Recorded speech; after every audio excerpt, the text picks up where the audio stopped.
Yo, it's Bader. How's it going, everyone? Hey, I'm jumping the gun. I want to show my card room. I've been working on this. I still have some messes to clean up and everything else, but I'm like 95% done. And before I do, I just want to say to everybody, one, I love seeing people's card rooms or their spaces of zen, and I think everybody should have a space where they can kind of go to and just like chill. And I don't think it has to be a room like what I'm having right now. This is luck. This is a fortunate, lucky thing that I haven't been able to do most of my life. But just having a little spot, it might be your desk, or you can keep a couple little things in front of you, baseball cards, other stuff. I love seeing people's stuff like that. I think it's so important that we have a place where we can just kind of, breathe a little bit. So with that, let's show you around real quick. Okay. So here I've got my sets that I've been working on for a while. I decided to move all of the sets from 56 all the way up to 80 on the top two shelves, so they're all in a line like that. I've got my Kirby Puckett binders right there, along with Kent Herbeck, some other twin stuff. Here's some old school binders. I might opportunistically switch those out at some point, but I don't want to spend any more money on supplies as of right now. I've got things like weight box collections, bunch of stuff from my childhood. Here we've got storage, or I keep my extra sheets and things down there. Here is a ton of my singles. I'm in the process of slowly moving a lot of my top loaders to semi-ridges as I'm just accepting that I'm getting old. And I think there's something about old people that want semi-ridges with rubber bands wrapped around them. That's just me. That's me moving forward. Here's one thing I love. Man, the color on this stuff is awesome. I love the way that it looks. And if you want a Ted Williams card or a Babe Ruth card from the 30s, from the 40s, playing days items, it is so expensive. But magazines, not a lot of people are into that. And like these two right here, I think I spent it was about $20 on the one in the middle. The other one, I think it was $20 to $30, and then the Babe Ruth was about $50. I decided I wanted a Babe Ruth item that was original from his playing days era, but I just didn't want to spend, $2,000 or plus. I wanted to spend $50, and that's about, I think, what I spent on that. Now the frames, I just went down to the dollar store. They're $1.25. I took the package, opened it up, the little picture that's in the front of a happy family, I flipped over and just used that as the back sheet, called it good. Over here, I have my two display cases, and these display cases are the same ones that I did in a video quite a while ago. When they were up in my hallway. I didn't go over a lot of the cards because in one way or shape or form I showed them before.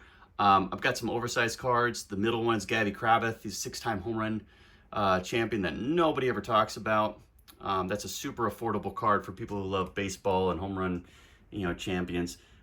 Here we have, is there a better way to, we're just going to deal with glare. Rogers Hornsby, these are some of the greatest hitters ever. Rogers Hornsby, I have a lot of Ted Williams. I'm a big fan of Satchel Paige. We got a lot of the normal 50s and early 60s greats of Mickey Mantle, Willie Mays, and Hank Aaron. And what I love about these cards is they're not necessarily, real rare, but I said this in another video. They remind me of almost like muscle cars. I don't care if there's a ton of Camaros and, Chevelles, Mustangs, Corvettes out there. Every time you see one, you go, that's freaking gorgeous. So it doesn't have to be rare to be awesome, guys. Here's another Ted Williams magazine. I always have to say that Lou Gehrig is a fake. That is a reprint. It's not a real one. Tris Speaker, that rookie right there, I know some people are doing the top 10 cards they'd always wanted to own. That would have been on my list, but so would have the Ted Williams, so would have the Satchel Paige, so would have the Hank Aaron. Love all of these cards very much. Here is my only non-American card in here. That's a Sato Haro O rookie card.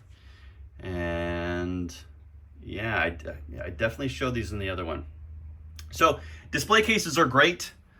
We can showcase our favorite ones. I always wrestle with, do I put my best cards in there? And these are all my best cards. And I wrestle with, do I rotate them out? Do I stick in just favorites? You know, what do I do? For the most part, though, every time I look at this, I could just sit here and stare at it for a while and love it. Here I have a working desk. I love this desk. I picked it up at Goodwill about 10 years ago.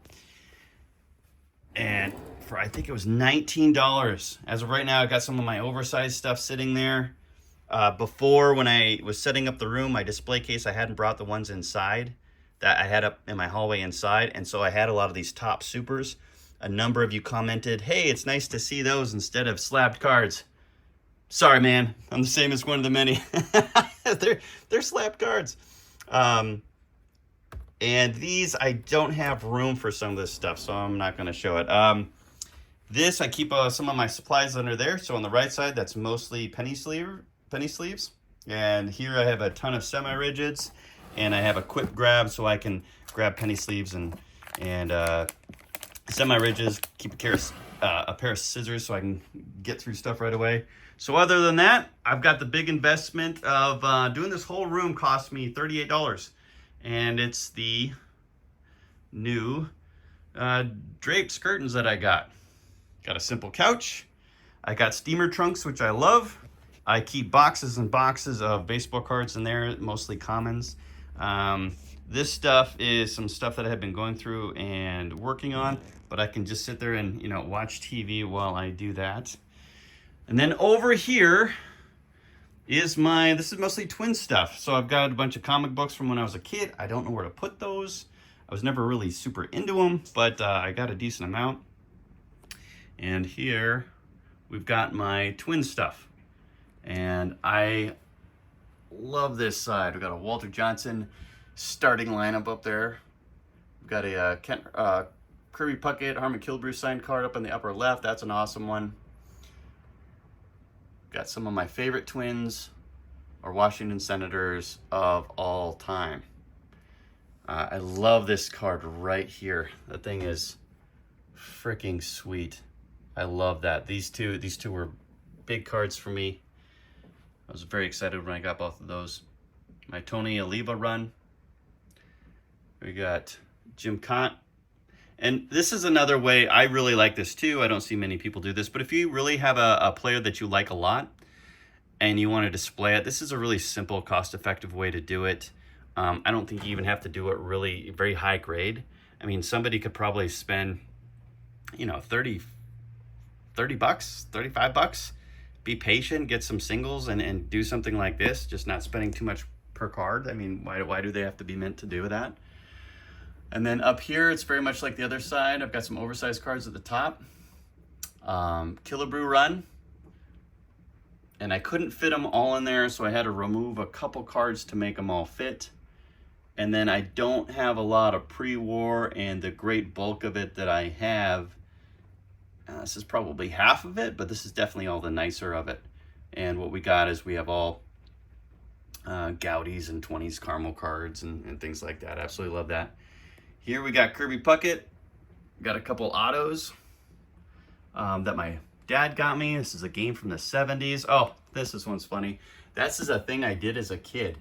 I had taken 3 cards and totally mauled those. Look at that. That's my own Art Deco card. What is that? I think that's a 1980, is that an 81, 82 card right there? I cut out the people and I just put in pictures of Scott Erickson, Chuck Knobloch, and Kevin Tapani. This is also a made-up card. I ruined a Kent Hrbek card so I could stick Frank Viola and Gary Gaetti next to it. And then I made my own 1984 Topps Puckett rookie card, a what-if card. Yeah. That was a present that I got from in-laws. Here's a bunch of Kirby Puckets that are all in boxes. Every single one of those is a Kirby Puckett. Every single one of those that's in there is chock full of Kirby Puckets. And those binders are absolutely all Kirby Puckets. And then this box over here is all Kirby Puckets. But this space right here allows me, I can just move everything. I got a bigger workspace, so I've got a lot of cards. I can put them down and go through a lot from there. Here's an old cool dresser that I can, shelf. And I've got some cards in there that I've been thinking about trying to decide whether I was going to send off to be graded. But I haven't decided yet if I want to do that. So I've got some Puckett cards in there that I was thinking of doing. I've got a Cecil Travis on there, present from my brother. I've got a couple nice Mickey Mantles that are in there that I was wanting to send off of Bob Feller. But with the whole, I'm really taking a step back from sending and grading stuff. And then I've got different odds and ends, oddball sets in there, some of my oversized Twins cards, and things that are in there. And then what else I got? Oh, I got a trophy. Hey, here, I'm gonna brag for a second. I play men's baseball, and I was voted MVP for the league. Look at that. I batted .629. Not bad. Thank you very much. I think I was 49 for like 80. That's a good season. That was better than I did in Little League. Here we go. Got a bunch of signed balls from local teams. Now this section is great. I love this. Okay. This is a big hodgepodge of 40 years worth of collecting. Some of this stuff I've had since I was a little kid. Some of this I've gotten in the last couple years. But I love that. A couple books on the sport that I love. We got some starting lineups. That's a really cheap way. You can just randomly grab some cards. Like, I remember getting this super nice Harvey Haddix in a unintentional lot that I got, and it just looks nice sitting there. Got a couple old wax sets that I've had since a kid. Just throw there. Got a ball there that's signed by all my best men in my wedding. I've got game cards that are right there. Bowman set, some old gloves. Anyways, it's just kind of neat. It gives you some depth, which is pretty cool. Down here, I've got more baseball cards in there. I've got a box there full of some more baseball cards. I've got a second tray to go through things. I've got another box that's got all of my other slab Twins cards. Here I've got a little simple shelf with some baseball bats, softball bats, signed Tony Oliva bat, old cool mask. This is cool. Another bragging. I used to play ball at a place where there was a field and then a walkway and everything else, and then there was a highway. And this is a day where I actually hit a ball onto the highway, and it's the first time anybody had done that in that league at the time. That was a highlight. All right, what do we got here? We've got tons of boxes of cards. Here I've got some of my slabbed all-time greats in these binders right here. Down here we've got again, I love these little storage boxes like this. You can keep a lot of stuff in there. They're kind of old, they're kind of cool. More baseball cards in there. And then this thing, I love this. I found that at the Goodwill for 50 bucks. Isn't that thing sweet? I love that thing. And then up here are two cards that for the first time ever I soaked cards to get stuff off the back, and they looked awesome, and I'm just putting up there because every time I look up there it reminds me of that. But that is the setup. So that's all I got, YouTube brothers. Hope you like it. All right, later out.